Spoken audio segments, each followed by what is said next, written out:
Est-ce que les gens qui peuvent monter? Disons à l'équipe. Bon.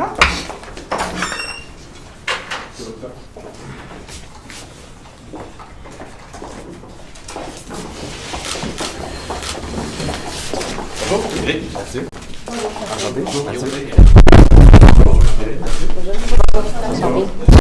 Bonjour. Isabelle, enchantée.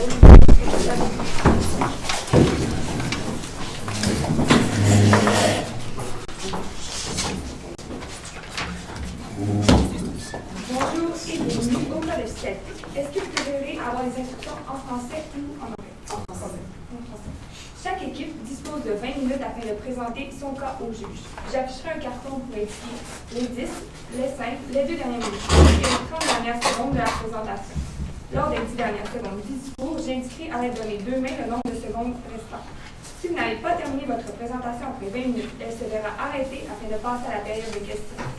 Une période de questions d'une durée maximale de 5 minutes est allouée au jury à la fin de la présentation. Je tiens à rappeler au jury qu'il est obligatoire de poser au moins une question lors de cette période. Veuillez noter que vous ne pouvez en aucun cas dévoiler le nom ou encore la provenance de votre université, à risque d'être disqualifié. J'aimerais demander au public d'éteindre la sonnerie de leur téléphone cellulaire. Je vais maintenant laisser les juges se présenter et ensuite vous pourrez débuter votre présentation. Donc, bonjour, moi c'est Marie-Ève Girard, je travaille chez Raymond Chabot Grant Thornton comme responsable de dossier en certification et je suis candidate à l'exercice de la profession de CPA. Bonjour, Olivier Levesque. Moi, je suis fiscaliste chez Raymond Chabot Grant Thornton et j'ai une spécialité en fiscalité canadienne et américaine. Bonjour, Guillaume Raté de chez Mallette. Je suis comptable agréé, je suis fiscaliste. Je travaille en réorganisation fiscale depuis maintenant 10 ans. Bonjour, René Boissonneau de chez Mallette. Je suis l'associé responsable de la fiscalité ici au Saguenay-Lac-Saint-Jean, de même que pour la province. Donc, bonne chance. On vous écoute.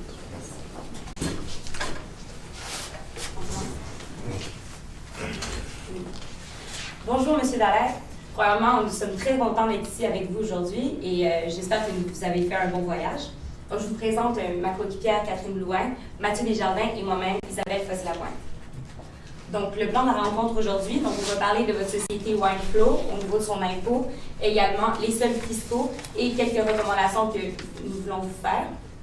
Également, au niveau de la planification de Jean-Gabriel, les recommandations pour le financement de ses études. Et finalement, il y a le calcul de vos impôts personnels, donc on va parler de la future vente de votre résidence également. Finalement, on va parler de l'implication de l'acquisition de ASF1 Team au niveau de l'impôt étranger, etc. Donc, pour WineFlow Inc., je vais vous spécifier quelques éléments. Donc, la société est une SPCC, donc c'est une société privée sous contrôle canadien. Donc, en fait, elle est contrôlée à 100% par vous, M. Dallaire, qui vous êtes résident canadien. Donc, les deux conditions seront respectées. Donc, non une société publique et également non contrôlée par un non-résident. Ensuite, vous avez un capital imposable de plus de 15 millions. Donc, au niveau de l'impôt de la partie 1, la déduction admissible pour les petites entreprises ne pourra pas s'appliquer. Donc, on commence avec l'impôt de la société. Donc, on a pris votre revenu imposable que vous nous aviez fourni. Donc, comme vous voyez, les revenus d'entreprises exploitées activement n'ont pas accès à la DAPE. Donc, on a le revenu imposable au taux complet de 15 qui nous donne un impôt de 834 750. Ensuite, il n'y avait aucun revenu de placement cette année. On avait seulement une perte en capital de 82 500. Donc, au fond, c'est la perte en capital imposable. Donc, il n'y a aucun gain en capital imposable sur lequel l'appliquer. Donc, il va aller dans le compte des pertes en capital net de votre société. Donc, ensuite, au niveau de la partie 4 de l'impôt, qui s'applique seulement pour les revenus de dividendes, il n'y en a aucun que vous avez pas reçu de dividendes. Et également, pour le remboursement de ces dividendes, vous n'avez versé aucun dividende cette année, donc ça ne va pas s'appliquer pour cet exercice. Donc, au niveau des soldes fiscaux, je vous explique, donc, l'IMRPD, on appelle ça l'impôt en main remboursable à titre de dividende. Donc, le principe, c'est l'ensemble des revenus qui ont été imposés à un taux supplémentaire. Donc, on parle des revenus de placement, également des dividendes. Donc, comment ça va? Vous nous avez fourni le solde le 1er janvier 2016. Donc, on met la FRIPI, donc c'est la fraction remboursable de l'impôt de la partie 1. Il n'y en avait aucun revenu de placement l'année passée, donc c'est vraiment applicable. Ensuite, au niveau de la partie 4 de 2016, vous avez reçu un dividende de votre filiale que vous aviez précédemment acquis à 100%. Donc, vous devez, votre impôt de la partie 4 est l'équivalent du remboursement à titre de dividende qu'ils ont reçu dans l'année. Donc, c'est 100% de 38,33 sur 500 000 qui est le montant de la dividende que vous avez reçu, 191 650.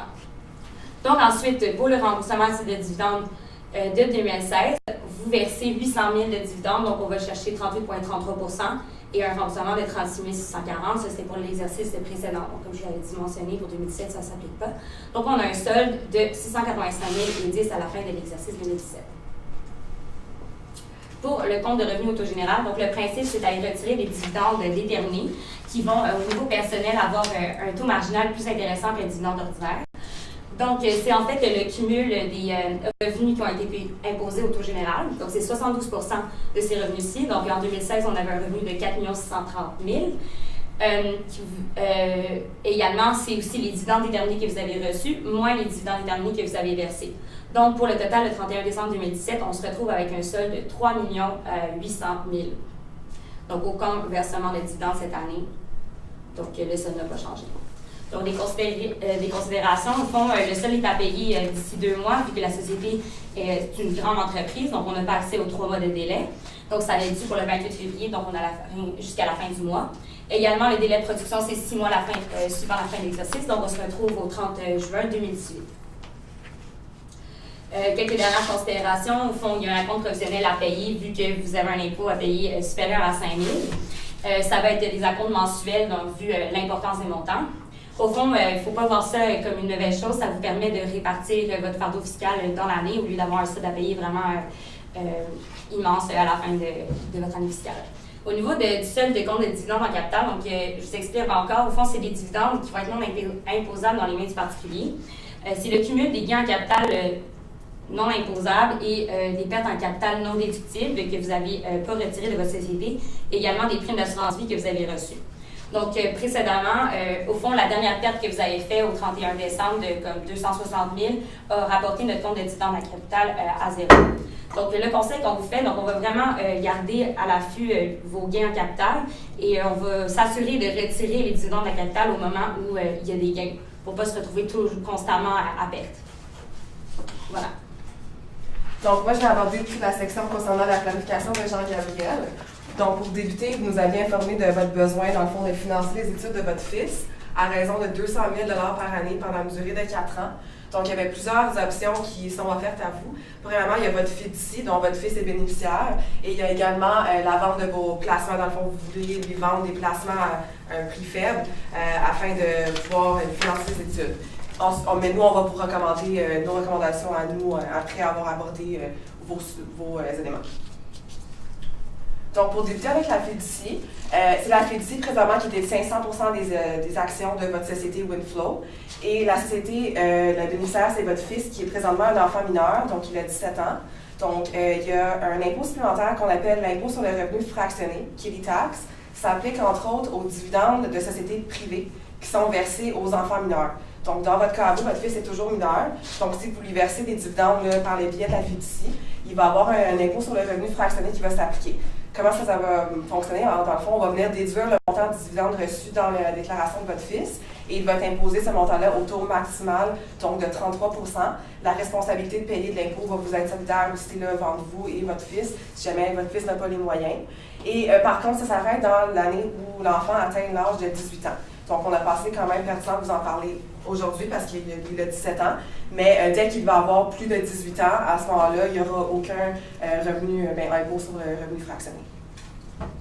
Ensuite, pour la vente des placements, donc vous nous aviez dit en fait que vous désiriez lui vendre des placements à 1 $. Et présentement, votre fils, bien évidemment, il a un lien de dépendance avec vous. Vous êtes liés au point de vue de la loi de l'impôt. S'il y a des ventes entre personnes liées, le principe de base, c'est que ça doit toujours se faire à la juste valeur marchande. Donc, ce que le placement vaut, dans le fond, au jour de la vente, bien, vous devrez faire une vente à ce montant-là, et non pas de 1 $.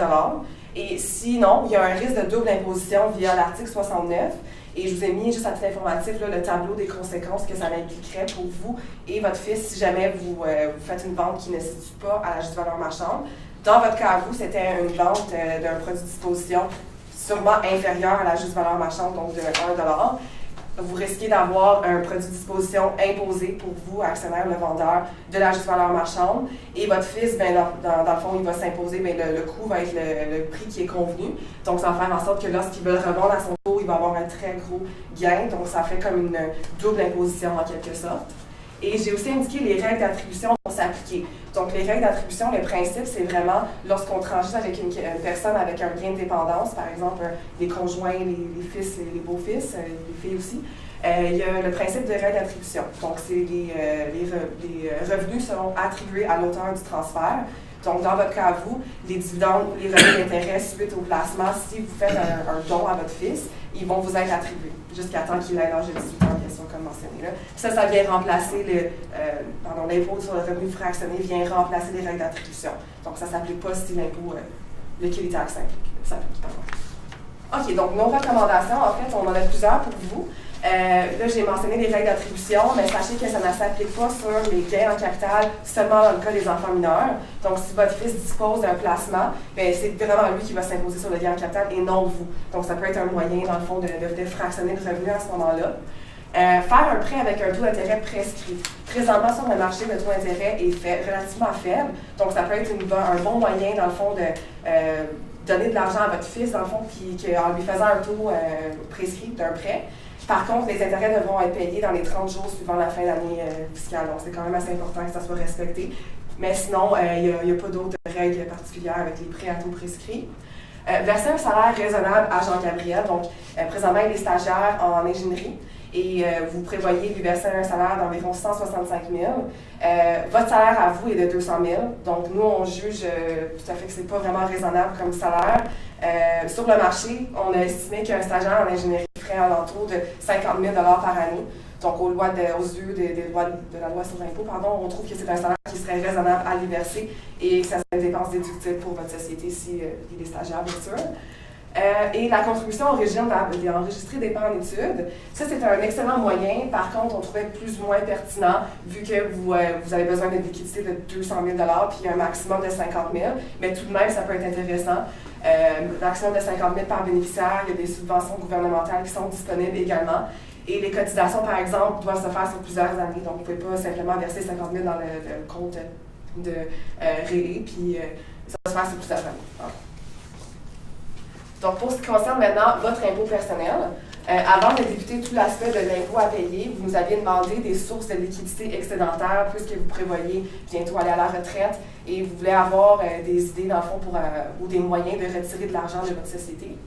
Nous en avons trouvé plusieurs à vous présenter.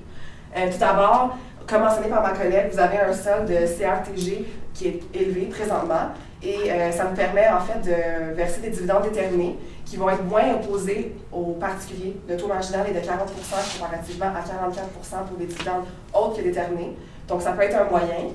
Cotiser au REER de votre conjointe. Donc, vous nous avez informé, dans le fond, que votre conjointe a présentement des problèmes de santé. Donc, on a estimé, en fait, qu'elle ne va pas avoir un revenu relativement élevé. Donc, la cotisation au REER du conjoint, ça peut être très avantageux, puisque c'est selon votre montant déductible maximal, qui est calculé en fonction du revenu gagné, 18 mais il y a un plafond d'à peu près 25 000 par année. Et dans le fond, c'est votre conjoint qui va s'imposer sur les retraites du REER après le délai de 3 ans, bien sûr. Si c'est avant ce délai-là, dans le fond, ça va vous revenir à vous. C'est vous qui devez être imposé dessus. Et vu que votre conjoint a sûrement un revenu plus faible que vous, il va avoir un taux d'imposition moyen plus faible, donc moins d'impôts à payer. C'est un excellent moyen de fractionner le revenu. Et enfin, le versement d'un salaire raisonnable aussi à votre conjointe. Donc, si elle peut faire des travaux administratifs, par exemple, dans votre entreprise, vous pouvez lui verser un salaire qui est raisonnable, un salaire qui est comparatif à quelqu'un sur le marché, dans le fond, que vous engagerez, qui n'a aucun lien avec vous. Et la dépense, encore une fois, va vous être déductible. C'est un autre moyen. Donc, vous nous aviez fait voir comme quoi qu'en 2017, vous avez commencé à vous servir de l'avion de la compagnie à des fins personnelles lorsque vous faisiez vos voyages en Floride. Étant donné que vous nous disiez que vous avez continué à vous en servir comme l'année dernière pour la fin d'affaires, on a pris dans le fond les 30 vols, puis les 10 vols que vous avez faites pour des fins personnelles, ça va représenter dans le fond un quart de la dépense que vous avez pris en lien avec l'avion que vous n'auriez pas pu déduire, qui va être un avantage à l'actionnaire selon l'article 15.1. Les conséquences de l'avantage à l'actionnaire va être que vous allez devoir vous l'imposer dans votre revenu personnel, puis la société ne pourra pas déduire les montants de ces dépenses-là. Donc, si on prenait un quart de la dépense, ça représentait 625 000 Cette somme est donc non déductible pour l'entreprise. Puis aussi, vous avez fait part à votre comptable comme quoi que vous pourriez lui payer des billets d'avion, un enfant qui pourrait venir avec vous en avion, puis il pourrait économiser comme ça des montants de 3 200 $. Donc, à ce moment-là, il va quand même avoir une réputation, vous allez devoir vous faire imposer sur les montants qui sont réputés, même si vous ne prenez pas l'argent, même si vous ne prenez pas les 3 200 $ qui économiseraient, vous devriez vous faire imposer à ce moment-là dans la société pour les revenus qui sont reliés à ça. Donc, aussi, étant donné que vous passez beaucoup de temps entre les États-Unis puis le Canada, on voulait vous préciser aussi comme quoi que par rapport à votre résidence, vous êtes résident de fait au Canada, donc vous avez l'obligation de vous faire imposer sur les revenus internationaux. Donc, on a des conventions fiscales avec les États-Unis, puis on a aussi, dans le fond, il y a un crédit d'impôt à l'étranger qui va faire en sorte que les montants que vous allez vous faire imposer aux États-Unis, donc ça va juste être l'excédent de ce que vous auriez dû payer au Canada en faisant ces revenus au Canada-là, que vous allez devoir vous imposer dessus. Donc, en 2017, vous avez vendu votre résidence, en fait, non, c'est pas en 2017, excusez-moi. En 2018, vous prévoyez vendre la résidence en Floride, puis on sait comme quoi qu'au Canada, on peut avoir une exemption pour la résidence principale. Donc, on ne vous conseille pas de le prendre dans la situation actuelle parce que l'impôt que vous allez payer aux États-Unis puis au Canada est vraiment similaire. Donc, le gain en capacité, si vous mettez l'exemption sur cela, ça va vous empêcher de pouvoir prendre l'exemption de résidence principale sur la maison que vous détenez présentement à Roberval au moment où est-ce que vous disposeriez de cette maison-là. Donc, étant donné que le crédit s'applique, puis il va y avoir une imposition sur le gain en capital de la disposition de la demeure en Floride sur les impôts qui vont être imposés aux États-Unis. Donc, par rapport à l'impôt personnel, comment on a calculé? Le 200 000 $ que vous versez annuellement en salaire, excusez-moi. L'avantage à l'actionnaire de 625 000 que vous devez vous rajouter, ça va faire en sorte que vous avez un revenu net de 825 000 $. Ce qui va faire en sorte que vous avez un impôt fédéral de base de 252 292 $. C'est sûr qu'il y a certains avantages, comme quoi Catherine a parlé, par exemple, que vous mettez dans un REER, si vous mettez les sommes dans votre REER ou dans le REER d'un conjoint, si vous le faites quand même rapidement, vous allez pouvoir les déduire dans l'année 2017. Aussi, ce montant-là, dans le fond, ça va vraiment être pour l'impôt fédéral de base, auquel vous allez pouvoir rajouter des crédits d'impôt, comme le crédit personnel, le crédit de base, étant donné que vous ne nous avez pas donné les renseignements sur sur le salaire de votre conjoint, mais vu qu'elle est malade, on avait pris en considération qu'elle ne faisait pas son crédit de base, qu'elle ne faisait pas de revenus. Donc, vous pouvez utiliser ce crédit-là comme crédit pour conjoint, ça va faire environ 11 000, 12 000 $ que vous allez pouvoir prendre un 15 % sur l'impôt fédéral de base. Ensuite de ça, étant donné que vous avez un salaire, vous versez, dans le fond, vous payez des déductions vous avez ce salaire-là. Donc, par rapport à les assurances-emploi, le RRQ, des choses comme ça, vous allez pouvoir utiliser encore les crédits reliés à ça. Puis, on a aussi un crédit pour emploi. Donc, étant donné que vous êtes employé, vous avez automatiquement ces crédits-là. Aussi, on tenait à dire, étant donné qu'elle est malade, on présume comme quoi que vous payez pour des frais médicaux. Ces frais médicaux-là, et si vous avez des reçus que c'est prescrit par des médecins, des choses comme ça, vous pouvez les accumuler. Puis, qu'est-ce qui serait le plus avantageux, en fait, dans la circonstance actuelle, ce serait de les garder pour votre conjoint. Si on verse, par exemple, un salaire l'année prochaine à votre conjoint, parce que le crédit pour frais médicaux, comment il va fonctionner, ça va vraiment être pour une période de 12 mois. Puis la période, elle n'a pas besoin d'être du 1er janvier au 31 décembre. Il faut juste que la période se termine avant le 31 décembre, par exemple, 2018. Donc, si vous avez dépensé beaucoup cette année, par exemple, pour des frais médicaux pendant une période comme pendant la fin de la période fiscale, ce serait plus avantageux de le garder, étant donné que comment on va le calculer, ça va être le montant des frais médicaux que vous avez payé moins 3 % du revenu net que vous avez fait. Donc, si votre conjoint, par exemple, versait un salaire de 50 000 $, vous allez pouvoir utiliser plus de ces dépenses-là au crédit plutôt que vous avec votre salaire de 200 000 $. Donc, par la suite, pour l'acquisition d'ASF1 Team, qu'est-ce qui se passe? En fait, on voulait juste mentionner que, comme quoi, étant donné que c'est une participation dans une société étrangère aux États-Unis, le traitement des dividendes éventuels, il n'y a pas vraiment d'implication en dehors de l'année 2017, mais c'est important de savoir quand même que, étant donné que vous avez une participation avec vos actions, vous allez peut-être éventuellement avoir des dividendes, et ces dividendes-là sont des dividendes étrangers auxquels vous n'aurez pas le droit à en fait, il ne va pas avoir de majoration sur le revenu de dividende. Puis, il n'y aura pas de crédit d'impôt non plus qui va s'appliquer, donc ça va être imposé au taux régulier. Donc, finalement, on a fait avec vous, on a regardé par rapport à l'imposition de votre société qui reviendrait à 834 750 $ avec un solde à payer d'ici la fin du mois de février.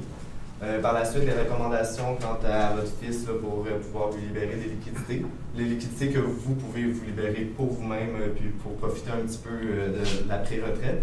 Ensuite de ça, sur le traitement des actifs comme par exemple l'avion puis la résidence qu'on vous a parlé, le traitement sur votre impôt personnel, puis les implications que vous avez avec la société de Asset Fraternity Corp. Donc, merci beaucoup de nous avoir écoutés. On est très heureux et disposés à répondre à vos questions. Merci.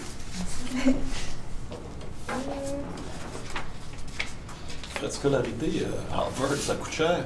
Tu vas pouvoir faire quelque chose avec ça?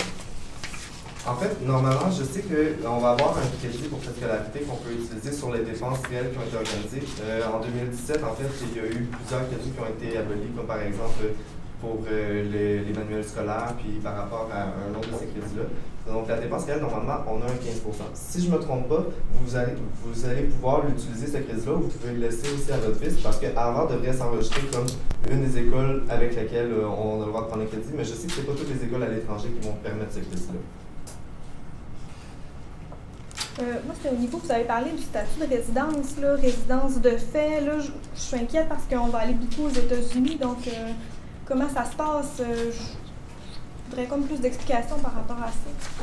Par rapport à la résidence de fait, en fait, étant donné que vous êtes résident de fait, que vous êtes né au Québec, que vous exercez la plupart de vos activités au Québec, vous allez devoir, si vous voulez vraiment plus être résident et plus avoir à vous faire imposer sur vos revenus internationaux au Canada, vous devez vraiment faire la demande pour ne plus être considéré comme résident de fait. Puis là, à ce moment-là, on va regarder certains facteurs comme par exemple le fait que vous avez une résidence à Roberval, ça pourrait jouer en défaveur de le fait que vous pensez que le reste de votre famille est ici, que vous avez par exemple un code postal, un numéro de téléphone ou des activités. On sait que vous avez dans le fond le contrôle de Winflow, qui est une société québécoise. Donc, étant donné que vous gardez le contrôle, ça serait vraiment difficile de dire comme quoi vous n'êtes pas résident de fait.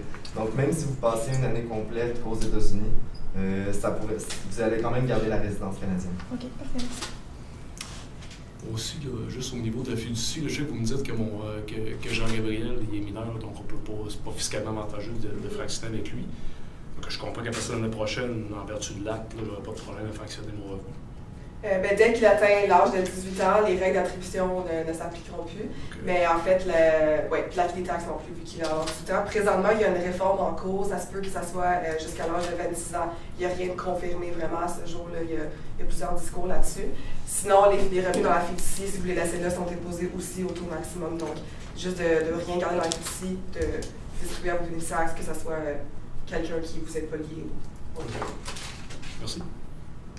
Dans Winflow Inc., quand on avait fait mon jeu successoral, on avait dit que je pourrais ressortir des sommes là-dedans, puis qu'il n'y aurait probablement pas d'imposition à ce niveau-là. Y a-t-il des alternatives là, que j'ai avec Winflow? Mais dans le fond, lorsque vous faites votre geste successoral, vous transférez vos actions, vous gelez en quelque sorte la valeur juste avant le marchand de vos actions. Donc, vous êtes toujours en mesure de retirer l'investissement que vous avez mis dans la société, soit le capital versé. Sinon, d'autres moyens, on vous en avait présenté, là, mais vraiment en lien avec le GEL, c'est le principe du transfert des actions, puis d'avoir des dividendes aussi cumulatifs ou non, là, comme qu'on avait prévu, comme que vous avez prévu dans vos statuts.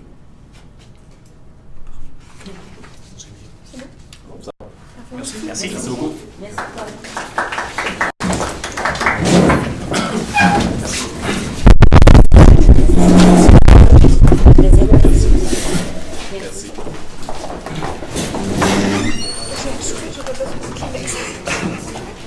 Ah bon.